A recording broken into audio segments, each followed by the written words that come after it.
Senta, pega uma cadeirinha aí, senta, porque a prosa vai ser longa. Fim de jogo no estádio Beira-Rio, Internacional 4, Grêmio 2. Uma pancada que o Grêmio de Luiz Castro recebe no primeiro Grenal, no primeiro jogo importante do ano de 2026. Eu devo começar a minha análise falando o seguinte: o Inter foi o responsável por iniciar uma lua de mel entre a torcida do Grêmio e o time do Grêmio. E hoje o Inter, o mesmo Inter, deu fim a essa lua de mel. O que eu quero dizer com isso? O gremista estava faceiro, estava leve, estava tranquilo, estava até empolgado em alguma medida com o time do Grêmio. Mas eu já vinha falando ano passado, essa empolgação mais tem a ver, essa leveza, essa alegria, enfim, quase uma euforia por vezes, mais tem a ver com o momento pavoroso do Inter do que propriamente com a fotografia do Grêmio. A gente viu ano passado o Grêmio fazendo uma boa janela de contratações, né? Perante as anteriores foi maravilhosa, né? Mas foi uma direção que se atrapalhou muito no quesito futebol. E aí a última janela, também graças ao aporte financeiro do Marcelo Marques, lembremos, mas a última janela nos deu um alívio, um desafogo, a gente conseguiu minimamente escapar de uma linha de rebaixamento, né? O Grêmio melhorou, garantiu vaga na Série A. É patético dizer isso, mas foi isso que o Grêmio conquistou no ano passado, vaga na Série A com alguma antecedência. Beleza, tudo certo, mas a lua de mel que se estabeleceu ali, que a gente falava do Carlos Vinícius, que é o novo Pelé, que não sei o quê, porque o William, porque o Marcos Rocha é outro nível, porque o Grêmio, porque não sei o quê. Muito dessas análises e dessa euforia dizia respeito a um Inter que se arrastava e que não foi rebaixado por 1 milímetro. Era isso, gente. Era isso, porque se a gente analisar friamente o Grêmio, cara, foi uma janela boa. A melhor contratação dessa janela sequer foi mérito da direção, foi o Arthur, né? O Arthur quis vir para o Grêmio, né? E ele foi um dos melhores jogadores daquela reta final.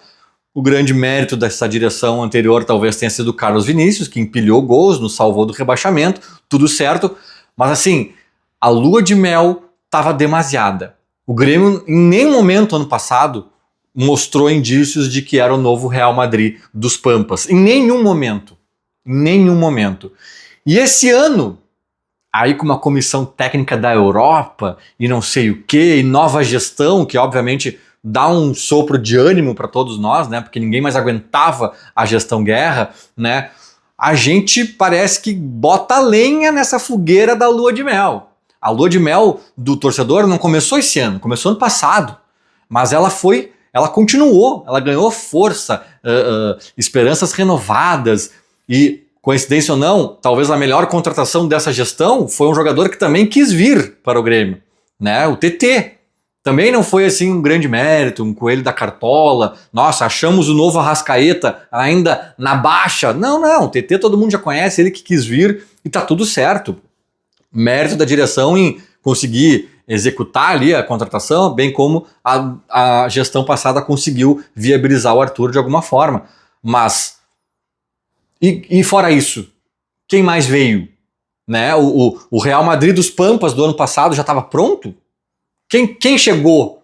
Né? Quem chegou, além da gurizada da base que foi promovida, né? do Everton para jogar no gol, sabe? O Caio Paulista.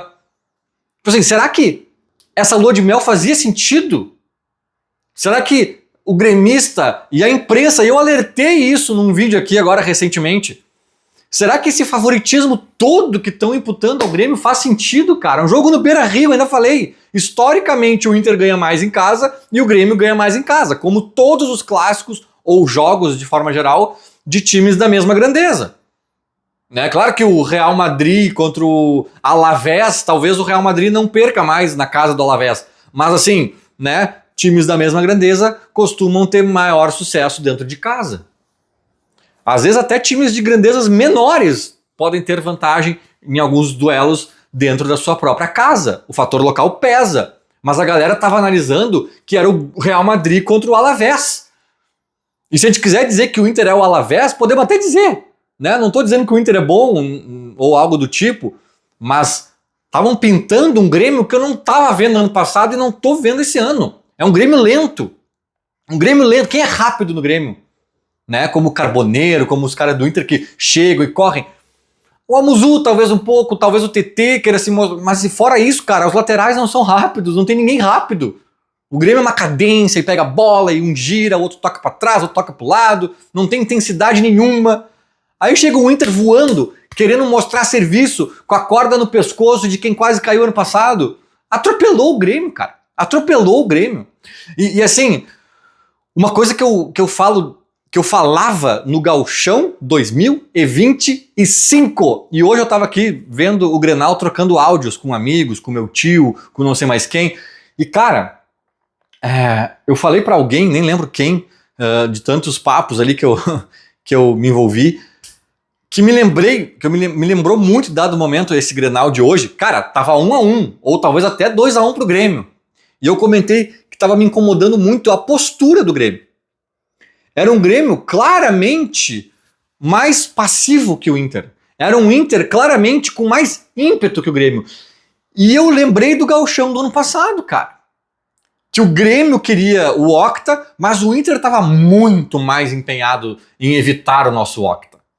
Né? Uma gestão fracassada do nosso rival, que não ganhou nada, que não tinha ganho nem Gauchão, né, em 2 gestões seguidas e tal. Então tinha mais essa questão interna deles, mas principalmente o Octa. E eu não esqueço de um relato do Rodrigo Oliveira, da Rádio Gaúcha, num Grenal da Arena. Eu lembro porque eu estava na Arena ouvindo rádio e ele, no intervalo, falou da movimentação dos vestiários dos 2 times voltando para o segundo tempo. E ele falou assim, cara, no vestiário do Inter, muitos gritos, palmas, jogadores meio que se batendo, assim, se empurrando, vamos lá, e a porta do vestiário abriu, eles saíram batendo palma, socando a mão e não sei o quê. E já no vestiário do Grêmio, abriu a porta do vestiário e os jogadores vieram caminhando, olhando para baixo. Cara, ali, pra mim, assim, ó, esse relato do Rodrigo Oliveira, pra mim, define... eu sei que tem tática, tem qualidade técnica, tem o Roger Machado, o Mano Menezes, já era o Mano Menezes, não, era o Quinteiros ainda, o Quinteiros, não sei o quê, tem 1000 fatores que decidem um jogo, mas aquele fator, pra mim, definiu. E hoje foi a mesma coisa, cara. Hoje o Grêmio entrou caminhando, o Arthur ali desfilando, o outro... Cara, o Inter me lembrou muito ano passado. A bola saiu pra lateral. Vinha 5 jogadores do Inter no árbitro pedir, não, a lateral é nossa, não sei o quê. Aí o Marlon chutou uma bola, bateu num segurança lá do clube lá atrás, veio o Rocher, o goleiro, não sei o quê, papai, e já formou um bolo. E o Grêmio tava jogando contra o Juventude. O Grêmio tava jogando contra o Guarani de Bagé. E o Inter estava jogando num Grenal, cara. Começa por aí, mas é óbvio que não se explica tudo por aí. É óbvio que o Real Madrid dos Pampas também perdeu um pouco de tração na hora que pegou um jogo de verdade pela frente. Pegou um jogo de profissionais do mesmo nível, de Série A do brasileiro, né, de folha salarial muito parecida. É óbvio que também tem furos do técnico, tem erros do técnico, avaliações equivocadas, né? Que não é só do técnico, é da imprensa como um todo. Não, o César Cidade Dias, eu fiz um vídeo aqui também alertando, ele fez campanha para não vir o Guido Rodrigues. Não, porque o Thiaguinho resolve, é o Thiaguinho e o Arthur, e não tô aqui pessoalizando no César, né? Nada contra o César Cidade Dias, mas era o pensamento talvez de mais pessoas, mais gremistas. Eu falei, cara, só um pouquinho, a gente nem sabe ainda se o Thiaguinho vai conseguir se afirmar né, em jogos de maior pressão, o Guri tem 17 anos e tal, e ainda não sei, tá? Também, assim como antes não dava para saber, porque ele foi mal, hoje também não dá para cravar que não tá pronto, que não dá, que não sei o quê. Mas a verdade é, e se não encaixar num jogo? E se não der certo? E se ficar machucado? E se ficar suspenso? Aí o que aconteceu hoje? Não deu certo o que o Luiz Carlos pensou. Opa, Dodi e Edenilson entrando no Real Madrid dos Pampas. Nossa, mas não era o Real Madrid dos Pampas. Eu pensei que saindo o Thiaguinho Seleção Brasileira e o Cristaldo, o Mago Cristaldo, achei que saindo esses 2 craques e entrar o Guido Rodrigues e o Pogba, sei lá como é que se fala. Mas não, entrou o Dodi e o Edenilson. Ué, que loucura! Estamos poupando? Será que estamos poupando para pegar o Juventude? Para pegar o Fluminense, né? Não, talvez o Pogba esteja sendo poupado porque tudo que eu ouvi. Então não tem essa, cara. Não tem essa. O Grêmio hoje, além de, na minha opinião, entrar a 80 por hora contra o Inter a 200, e pra mim isso é o mais irritante, tá? Eu não tô dizendo que isso é o mais determinante pelo que a gente viu em campo. Embora tenha, sim, papel importante do que a gente viu em campo. Mas pra mim é o mais irritante, porque o Grêmio ser lento, o Grêmio não ter o elenco dos sonhos, o Luiz Castro errar, se atrapalhar e escalar mal, mexer mal e não ver que tem um furo ali no Marcos Rocha e não sei o que, e o Everton tomar 3 frangos, tudo isso é irritante? É, mas é do jogo. Agora, tu entrar querendo menos que o teu rival, tu entrar numa batida mais baixa, numa rotação mais baixa que o teu rival, isso pra mim é inaceitável e eu tô vendo isso desde o ano passado. Eu tô vendo isso desde o ano passado. Daí eu pensava, puxa, mas o Roger Machado, ele não é um técnico sanguíneo e não sei o quê. Porque daí alguém que eu tava falando sobre isso hoje falou, mas é técnico uruguaio, né? Óbvio que ele pilhou os caras, ele quer intensidade, ele quer... Tudo bem, mas ano passado era o Roger Machado. O Roger Machado chega a ser insosso em alguns momentos, sabe? O cara é chato, né? Tem um discurso enfadonho e tal. Então não é o Roger Machado que pilhou, era o D'Alessandro, era a direção, eram os jogadores, o Alan Patrick, o Rocher, as lideranças do grupo. Cara, eles entraram numa outra rotação. Aí esse ano mudou técnico, mudou não sei quem, saiu não sei quem lá. De novo, cara. De novo. Tudo bem que esse Grenal especificamente não valia grande coisa, mas era um Grenal. E o Inter jogou um Grenal. O Grêmio não jogou um Grenal. O Grêmio jogou a 5ª rodada da fase de classificação do Gauchão. O Grêmio fez isso. Assim, tenho certeza absoluta que o Grêmio fez isso. A única coisa que o Grêmio fez, talvez, a única providência que o Grêmio talvez tenha tomado pensando no Grenal foi de, tipo, mesclar titulares, reserva, pensando que os titulares cairiam no jogo de hoje. O Grêmio deve ter pensado o Grenal para botar os titulares e a partir disso foi alternando ali as escalações. Só.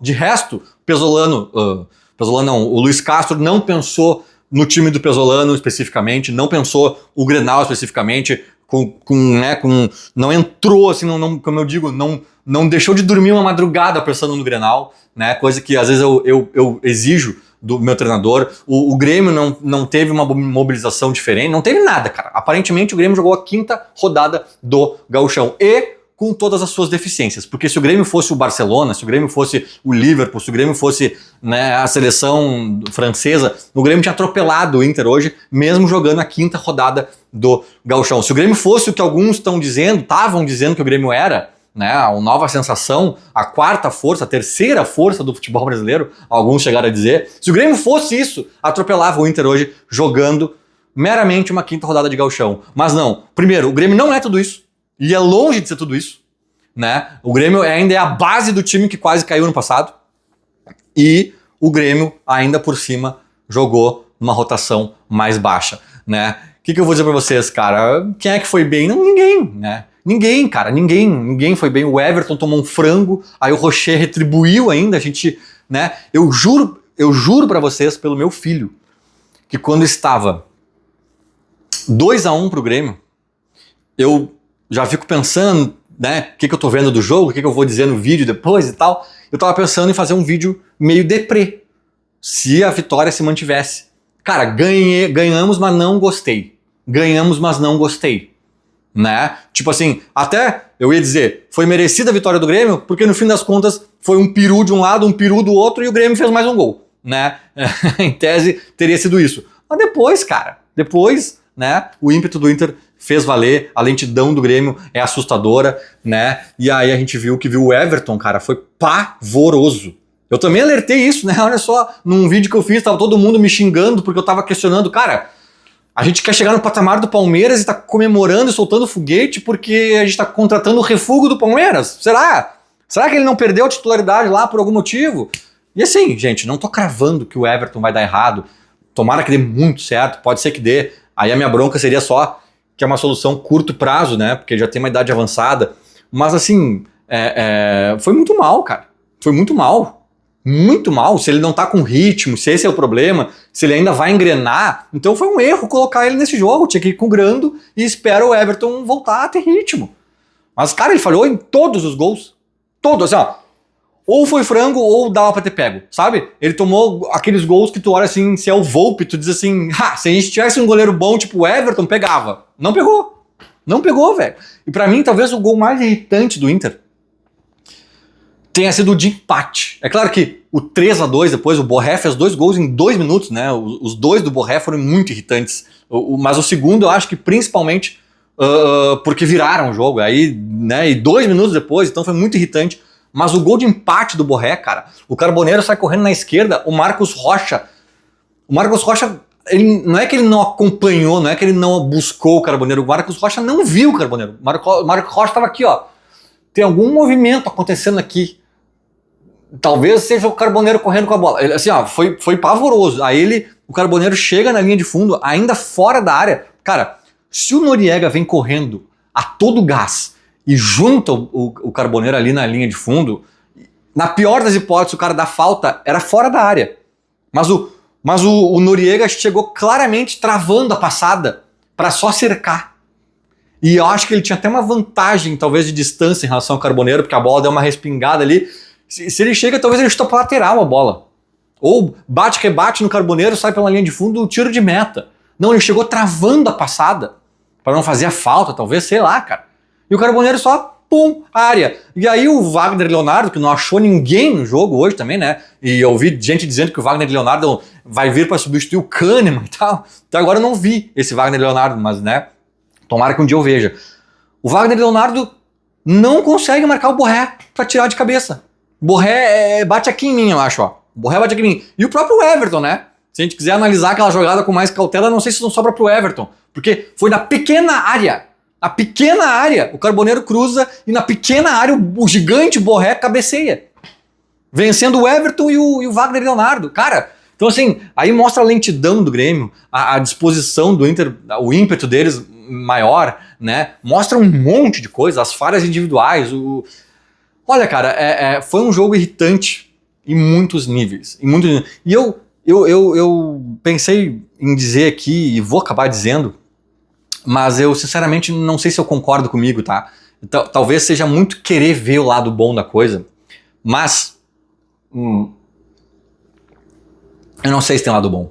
Porque, obviamente, eu ia dizer aquela obviedade, né, de que talvez tenha sido bom tomar essa pancada agora, porque era o Grenal que não valia nada, ainda é cedo, dá tempo de entender as fragilidades do elenco, dá tempo de entender as cagadas do Luiz Castro. O Luiz Castro ainda acredita no Cristaldo, gente. O Luiz Castro ainda acredita no Cristaldo. A gente já sabe há 3 anos que não dá pra acreditar mais, né? E ninguém avisou ele lá dentro, mas tudo bem.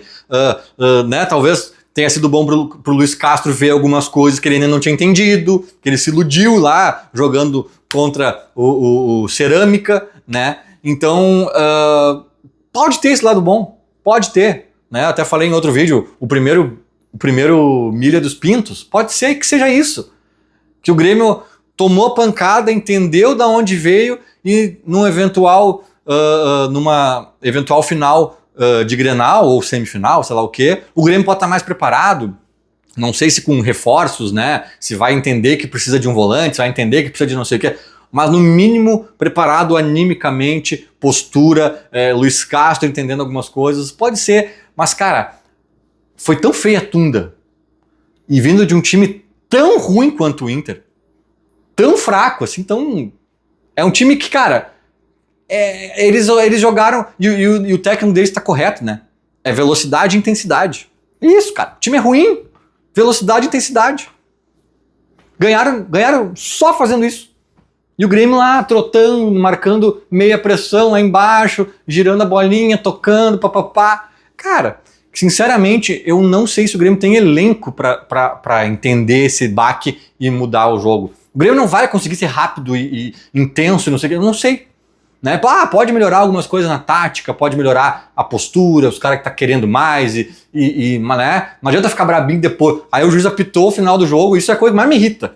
né? É um time que foi engolido pelo ímpeto do adversário e quando acaba o jogo, aí querem achar briguinha, querem mostrar pro torcedor que estão se importando. Tem que mostrar antes, meu amigo, tem que mostrar antes. Mas então, assim, sinceramente, dá pra ver esse lado positivo, assim, né? De tipo, tomara que tenha sido na hora certa, tomara que tenha servido pra alertar, mas eu sinceramente não sei se vai adiantar, cara. Não sei se vai adiantar, a lua de mel acabou, né? O nosso anímico tá abalado, a relação com a torcida tá abalada, isso prejudica em vários sentidos.